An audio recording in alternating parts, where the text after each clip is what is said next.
little Katie. She was quite something. She was just a ball of fire from day one. She was going 90 miles an hour her whole life, you know. She was a lot of fun. She was very loving. Everybody loved her because she was kind of the center of everything. And if there wasn't a party, she'd get one going. Katie Sepich was the eldest of three raised in Carlsbad, New Mexico. Her father said she lived at full throttle. She was sharp, sarcastic, and could command a room while still laughing at herself. A business graduate from New Mexico State, she waitressed and prepared for an MBA. Her sister Caroline called her an adventure starter. At 22, Katie had been dating Joe Bischoff for 8 months, but relocation and graduate school clouded their future. They agreed to push uncertainty aside for Labor Day weekend, unaware the decision would place Katie alone on a dark street, carrying nothing. On August 30th, Katie, Joe, and friends moved through Las Cruces bars. Security footage captured Katie and Joe holding hands, looking untroubled. At a house party of dozens, Katie saw Joe kiss another woman. A loud public argument followed. Shortly after 3 in the morning, she walked out unaccompanied. Her phone, purse, and keys remained inside. She had only her clothes and sandals. Joe later took Katie's car and searched, noticed her bedroom light was off, and assumed she was home asleep. He returned to the party and dozed off next to the woman he had kissed. By morning, Katie's car was still at the party. She had not returned. Her housemate Tracy pressed Joe, who finally admitted the quarrel, but sounded annoyed, suggesting Katie was deliberately staying away. Tracy rushed home. Katie's room was undisturbed. Her mother, staying with them, had heard nothing. Officers arrived and examined the property. Behind the house, one sandal rested on the ground. The window screen was torn. Gravel beneath it was gouged and scattered, as if someone had been dragged. The evidence said Katie reached her home but never made it inside. That morning, hunters discovered a body in a remote desert waste site. The woman was partially clothed, her legs deliberately posed apart.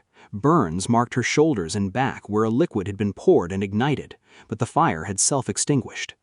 Tire tracks suggested a pickup truck. The body was Katie Sepich. She had been strangled. Under her fingernails, investigators recovered foreign tissue from a violent struggle. Her watch and 2 rings were missing. Katie had a husky voice her whole life. When she tried to scream, even as a child, only a faint breath escaped. She could not call for help. Joe Bischoff drew immediate attention. He was the only partygoer who refused DNA. Witnesses noted he repeatedly called Katie's phone that morning while he possessed it. In interviews, he wept, then admitted infidelity and sounded distant. He left town quickly and retained a lawyer, cutting off communication. Katie's family trusted Joe and believed a stranger attacked her. Over 1,000 people attended her funeral. Joe stayed away. Detectives later discovered his DNA in her bedroom, but his explanation held. He was cleared. The investigation had lost irreplaceable weeks focused on him, while the real threat remained unidentified and free. Detectives turned to a Wisconsin case 11 days earlier. A woman had been abducted after a bar argument, forced into a pickup, strangled, doused with chemicals, and set ablaze. She survived and helped produce suspect sketches. 2 farm workers were arrested and convicted.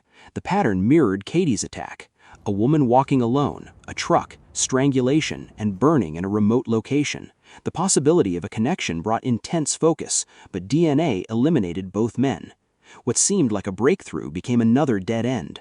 More than 2 years passed without a viable suspect, and the investigation grew quiet. 9 weeks after Katie's murder, a man armed with a knife broke into a student apartment near campus. The women hid and called 911. Officers arrested Gabriel Avila. A judge freed him on bail and he fled to Mexico. Years later, recaptured and convicted of aggravated burglary, he was forced to submit DNA. The result matched the evidence from Katie's crime scene. No one in her life had known him. Avila's ex-wife found one of Katie's rings in his truck and helped police locate the vehicle. The original tires on that truck matched the tracks left in the desert. Avila confessed to an encounter of pure chance. He was driving to buy cocaine when he nearly struck a young woman. He offered a ride. She declined, saying she was near home. Minutes later, he saw her trying to enter a house through a window. She said she could not get inside and had no purse. Without warning, he attacked and strangled her. He loaded her body into his truck and drove into the desert. There, he poured accelerant and set her on fire. Had Katie left the party 30 seconds earlier or later, Avila would never have seen her. Avila pled guilty to first-degree murder, kidnapping, and evidence tampering, receiving a 69-year sentence. Katie's mother, Diane, studied DNA collection laws. At the time, samples were taken only after conviction.